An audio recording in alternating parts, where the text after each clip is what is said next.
Hello, hello, hello. Has it ever happened that you want to make a PowerPoint presentation but have no idea where to start?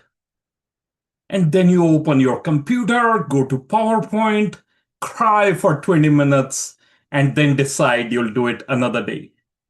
If so, your life is going to change today. So let's talk how to make incredible PowerPoint presentations using ChatGPT. I'm Rohit Budhiraja. And since I'm a sleep physician, if you fall asleep during this video, I'll take that as a big compliment. I have nothing to disclose. Nobody's paying me to do this, unfortunately. So first thing you gotta do is tell ChatGPT what you want. So if you have any thoughts, any ideas, and it does not even have to be structured or formatted, just dole out whatever comes in your mind. Tell it what slides you want. If you have any articles that are an inspiration, if you've made any notes, even if you scribbled something on napkins, you can take a picture, upload it to ChatGPT, and it can analyze that and give you a very, very good presentation. And with the paid version of ChatGPT, you can do deep research, which I will always recommend doing. So it does research into whatever topic you want, and it will give you a lot of information, a lot of citations. I would suggest clicking every citation to make sure that they are saying what it says that they are saying. So again, you have to tell ChatGPT what you want. It's like you can't go to a restaurant and say, feed me, right? You have to tell them what food you want, how spicy it should be, and things like that. Same thing with ChatGPT. And then you have to turn on a persona. You have to turn on the brilliance of ChatGPT. Tell it to pretend that it's someone. Tell it to pretend that it's a TED Talk superstar. It makes fantastic presentations. And not only that, it's a leader in your field. It knows everything there is to know in your field. Ask it to ask you questions. And so it will ask you several things. It may ask you what audience you're going to talk to. So as you can imagine, if you're talking to professionals versus lay people or giving a lecture to your dog, right, the presentation is going to be very different in all those cases. It may ask you how long are you planning to torture your audience. It could be 10 minutes, it could be 30 minutes. It may ask what tone do you want? Do you want a serious presentation or do you want something funny in there? So once you give all these answers, ChatGPT will proceed to make a deck of slides and then make sure you look at the slides, make sure you like them, make sure the number seems adequate, right? It's usually going to give you one slide per minute of talk. If you're a slow talker, you may need less number of slides. But if you talk faster than an auctioneer, you may need many, many more slides, right? Not only that, if you have no idea what you'll say with those slides, it can even give you a transcript. So I would suggest not using that verbatim, but a lot of times the transcript has significant important things which you may not even have realized that you should say. It could include fun things. It could include important things in your field.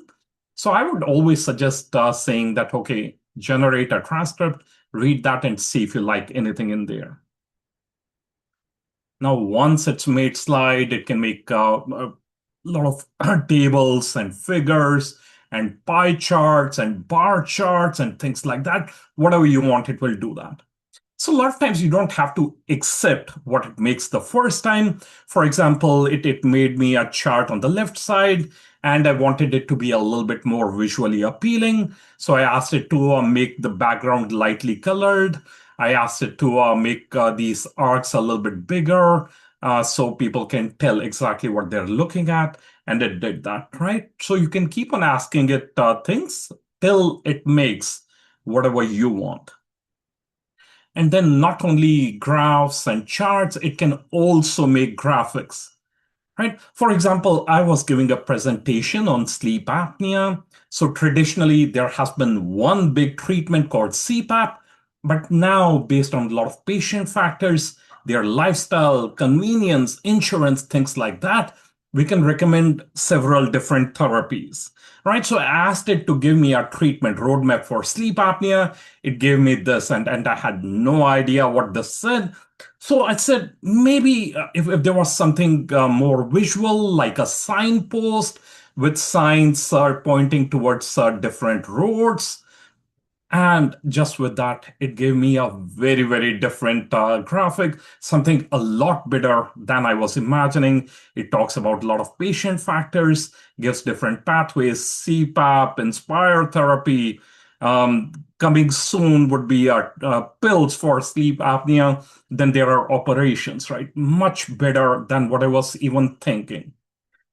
So again, sometimes you'll see graphics. I mean, again, these graphics, sometimes they'll come out amazing right away.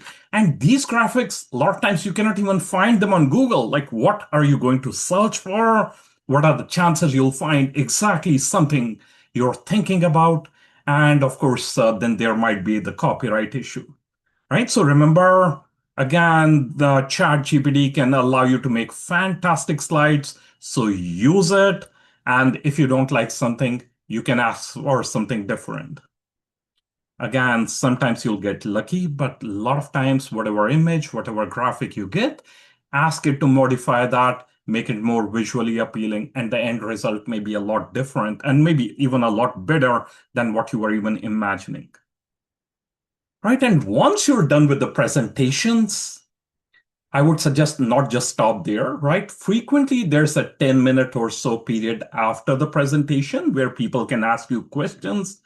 And a lot of times there are people who'll ask you very strange questions in a real presentation, right? So ask ChatGPT to act like one of those people in the audience who you know is going to ask weird questions. Ask it to ask you 10 questions or 20 questions regarding the presentation, regarding the topic.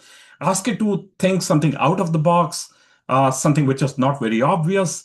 And you'll realize that it will give you several questions, and some of those questions you may have not even thought about. So when you go to the real presentation, you'll feel a lot more confident. You may be able to answer a lot more questions.